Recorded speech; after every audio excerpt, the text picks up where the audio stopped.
Hello everyone, my name is Leah Thompson. I'm the K-12 Student Support Specialist here with Dr. Vicki Corlett, Fort McDowell Education Director, to talk about truancy and the new disclosures. So Dr. Corlett, how are you? I'm great, how about you? Good. So one thing we wanted to know about the current truancy ordinance is what are the big changes that have been made? So with the truancy ordinance, just recently the Tribal Council they approved the new changes to the new truancy ordinance. What I mean by that is it went through Law and Order Committee. Law and Order Committee then took it to Tribal Council. Keep in mind they also put it out for public comment for 60 days and got people giving input, then made changes and took it to Tribal Council. Tribal Council then approved it, and here we are today. The truancy ordinance will go into effect at the start of school this year.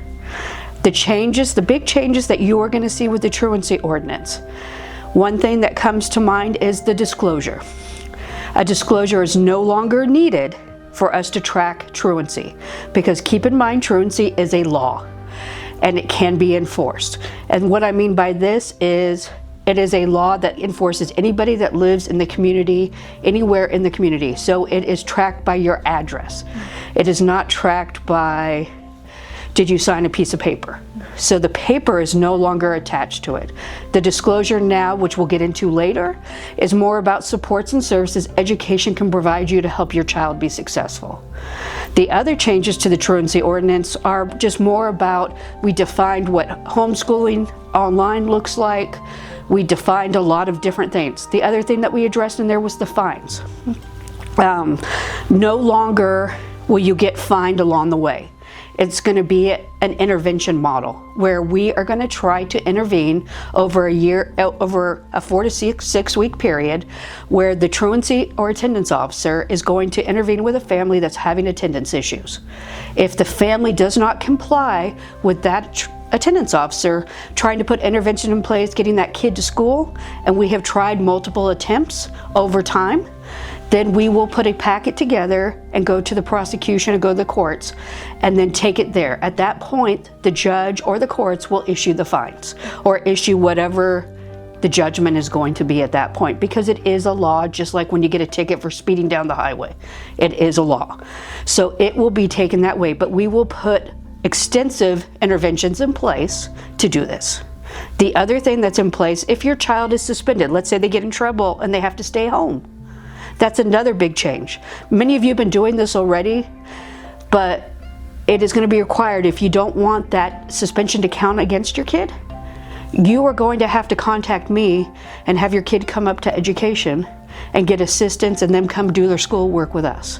That will take away it counting against them. Many of you do that already. We have tons of you that come up, hey, my kid's suspended, can they come up to you? So I don't think that's a big change for some, but for some that didn't utilize it, it would be. So I just want to make you aware of that. I know you've got a lot more questions, so I'm going to let you take it away, and then maybe if I have to add, I'll add later. Awesome. So what trends have you been seeing with truancy over the past several years? So even though we haven't been doing fines, we've been tracking it. We've been tracking all the different attendance. So in the first couple years that I was here, we saw issues with high school students. That's where we were seeing the big issues. So we put some things in place where we were tracking attendance. At that time, Mavis Jackson was our attendance officer. She was going to the school and greeting the kids. Hey, you need to be to school on time. You and myself were going out doing home visits.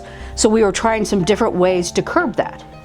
We were successful because our graduation rate went to 100%. We've had the last several years, our graduation rate has been 96 or higher. So we've actually addressed that issue. It actually has flipped over the last year. Last year or so, we've seen it at the elementary level. And we see parents are not taking their kids to school. So if a kid, I don't want to go to school, they're not sending them. We're seeing it more at the elementary level now. I will tell you a big change that we're also seeing is Fountain Hills over the last couple years did not really enforce their attendance issues. It was just really us. Last year, Fountain Hills took a stand and they started doing attendance contracts with families. They started actually following the law that is out there in the state, that your child must attend. If not, you have to be put on an attendance contract. And they were enforcing it from this level. I know many people in the community felt like, why are they going after me? Because the schools don't go after me. But now that's what's happening. So now you're seeing Fountain Hills, Mesa, they're actually enforcing those state laws. So, but we are seeing the change in the elementary kids, to answer your question. And we noticed that technology is skyrocketing. So what does that mean if a student decides to go online? Does the ordinance still apply? Yes, it does. No matter what kind of schooling you're in, the ordinance applies. And the new truancy ordinance, they must get approval from the education director, myself, to ensure that they're getting on an online platform that, number one, is accredited, because we've had students get on platforms that are not accredited. That it's accredited, that it keeps them on track. It also allows me to offer the opportunity of our virtual hub that we have here in our office. If that kid doesn't do well at home and they need to come in. And maybe they don't need to come in every day, but they need to come in twice a week. But it helps us create a plan for that kid to be successful if they choose to go online. It is not good for every kid, and there are instances where I do deny them. So they would need your approval first before going online? Correct. Alrighty. And if a student is dropped due to non-attendance, how much time do they have until the parent has to re-enroll them? That is another new item in the truancy ordinance. They have 5 days that they have to re-enroll that student. If they do not re-enroll them within 5 days, they will be in violation of the truancy ordinance. So when fines do go into effect, how do they work? Will families get charged? Was it the student or the parent? If you can elaborate a little bit more. So that will be up to the courts. So it's actually going to be in the hands of the court. Whether if the kid is a minor, they're going to probably fine the adult. If the kid is an adult, they'll probably fine the kid. And it'll be up to the courts to do that. But I want to clarify, if a kid is 18 years old, and at that point, we cannot go after them for truancy. So that is another piece in the truancy ordinance to point out that it now goes from 5 years old to 18. So once that kid turns 18, we will not be able to touch them. We can ask them to do supports and services, but we won't be able to touch them. So at 18, they're able to sign for their own disclosures as well, is that correct? Correct. And if they would like supports and services from education to kind of get over the hump, which we do already, they're happy to do that, they're welcome to do that, but I cannot track their truancy or attendance or go after them for truancy or attendance, for better sake of the word. Gotcha. And then you mentioned before who truancy applies or who doesn't apply to. I know if they are not members of the community or not tribal members of the community, does that ordinance still apply to them? The ordinance applies to everybody who resides within the community. So if they reside in the community, whether they are tribal or not, they fall under this law. Just like when you're driving through the community and you get a ticket, you might not belong to the community, but you get a ticket, so you have to follow the law. So anybody that resides within the community of Fort McDowell with a Fort McDowell address will be enforced for truancy. So it doesn't matter whether you're tribal or not. And so what happens to the past fines? I know we do have families who have past fines, and are they erased? Can you explain a little bit more about that? At this point, nothing is done with the past fines. They stay in place and people continue to pay those off. There's nothing that I could do to touch those or do anything to those. The only thing I can do is address the truancy ordinance moving forward and put it more of an intervention model, with fines being at the very end, giving families a chance to get it together or get the supports they need for the kid to be successful and not be fined right at the get-go. So that's the only thing I can do. So those past fines, people, I'm sorry, but they have to keep paying until they go away. Right. And before you had mentioned about a truancy officer tracking attendance, if you want to elaborate a little bit more. So currently we don't have a truancy officer. It is a part-time position. We will be advertising for this truancy officer that will enforce this. Currently, over the last couple of years when it was frozen, staff within the education department tracked the attendance, and we addressed high flyers and talked to families, called families, hey, you're coming up on the attendance radar, what's going on? that type of thing within the education office. Now that we've introduced the new truancy ordinance, and now it's going to be live and in place, we will be hiring this month the truancy officer, the attendance officer, to enforce that. And so what is your advice to give to parents to prevent students to being truant? The biggest thing I would say is send your kid to school. If for some reason your kid can't go to school because they got the flu, call them in. If you're calling your kid in, then you're doing what you need to do. If you see that it's going on for longer periods of time and you need assistance, there's medical excuses that we can work on. You could reach out to education, we can assist you. The school districts have medical exemptions if there's a health issue that's causing your child to miss several days. There are things that we can put in place to protect your child, but you need to reach out to education to do that. But the best thing I can say is get your kid to school. If you can't get them to school or you struggle with that, call us. We will assist. We have many kids where we've done emergency pickup, the parent has struggled with the kid and we've gone out to the house to get them to school. That is what we're here for. We're here to help you. It's not a get you model, we're here to help you. Please just don't let your kids sit at home. That's all I ask. Take them to school, get them on that bus, or ask for our assistance to help you if you're like, I'm struggling. It's okay. We all struggle. I just want to help you get your kids to school. And then figure out what the issue is. Is your kids not going to school because maybe it's bullying, maybe something's happening? Let us know so we can go advocate and stop that. Because I need your kid at school. And that's what we're trying to do. Well, I appreciate you talking more about the truancy ordinance. Now I want to get into more of the disclosure paper, where people don't really care for, but can you explain what the new disclosure looks like for this school year? Right. So the new disclosure this year, we have changed. I'm trying to put the power, I call it the power in the people, or the power in the community. So on our disclosure, we have added check boxes where you can check what items you want education to have access to. So maybe you want us to have access just to academics, or maybe you just want to have access to special education files, or maybe you want us to have access to everything. That is up to you as a parent or a guardian to decide. Many of you want us to help with everything because we've had 335 roughly disclosures. We're only missing 20 in the community this last couple years. So we've had people signing the disclosure. We've helped a ton of people, which is great, and that's what we're here for. That's our job. We want to keep doing that, but we want to give you the option to choose what you want us to help with. Because that was one concern that kept coming up is, I want you to help, but I don't want you to have this or this. And I'm okay with that. Let us know what you want us to have so we can help you. But please keep in mind, if you want us to help on certain areas, we do have to have access to certain things. So, if you're like, I just want you to help with everything, then check all the boxes. If you want us to only help with certain things, check those boxes. We are going to keep a spreadsheet that we will share with all of our staff that know, okay, we can only help in these areas. So that will allow that. But it just gives power to people to make that choice. Instead of us saying, sign this blanket form, we can do everything. Awesome. And so you mentioned about families choosing what to and what not to share. Does that include departments in the community? Is there a special box for that? No, there is not.